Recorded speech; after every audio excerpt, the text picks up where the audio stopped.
Hey, we're here. UFC 214 recap brought to you by my favorite cereal, Corn Pops. You can't just have one. I've tried. So Woodley fought Maya. That match was, I don't know. Woodley just did his best not to get hit. I mean, he won really spectacularly without much offense. Almost like he's the Floyd Mayweather of MMA. He did a whole lot of nothing to win when it came towards offense, I think, but defense wins, I guess. Chris Cyborg and Tanya, I don't remember her last name. She was getting brutalized with the comments. Chris destroyed her. And that woman had a lot of heart, though. She didn't back down. She did a really good job. Cyborg, this was her first trip into the octagon, UFC, so I'm sure there'll be a lot more, and she'll be probably bigger than Ronda Rousey at some point. The main event, those two guys, John Bones Jones and Daniel D.C. Cormier, I don't know what happened, but they fought so fast. Each kick and punch seemed to be like everything was sped up. For every 5 kicks, punches that John Bones Jones threw, DC got like 1 or 2 in, and Jones won the first round. I think Cormier tied the second round, or maybe just squeaked by because he was able to counter and lay some pressure on him. But that third round, they both slowed down a little bit. And then Jones, he threw that leg kick and hit Cormier right over here, and then followed him up, and then hit, instead of the high again, he hit with the same leg, he hit below and tripped him up.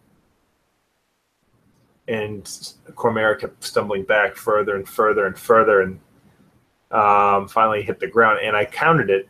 I think Jones had approximately 18 punches before they called it. In 18, that's, if it was any other fight, I'm sure the ref McCarthy would have called it much sooner. But out of the 18 punches, it looked like maybe 3 of them weren't even getting to Cormier. Like he was punching down, hitting like over here. And he hit a couple at the back of the head. It's in that region. So let's say 3 didn't hit. Okay, so 15. It looked like at least 3 were really close to being the back of the head. So what? We're left with 9, and 9 punches to the the head a little bit. And at the end, that was really good.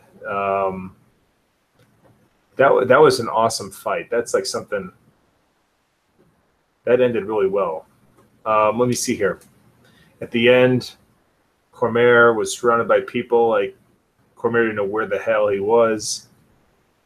Jones looked really, I don't know if I want to take it for what he said, but I don't know if I believe him 100%, but he seemed like he had a huge helping of humble pie and was very grateful for the opportunity.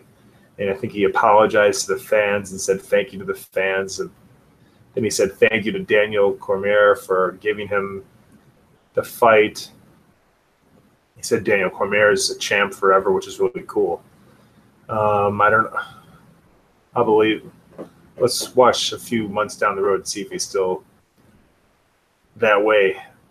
He was a villain going in, and he might have come out a hero, like a good guy. And Cormier at the end, the best. Oh, Joe Rogan says, this is a rivalry. You know, what do you have to say about it? And Cormier said, hey, he's won 2 fights. There is no rivalry. But that was pretty heavy. So it was a really great fight. What did you think? And then he called out Brock Lesnar. That'll never happen, but, you know, one can dream. See you later.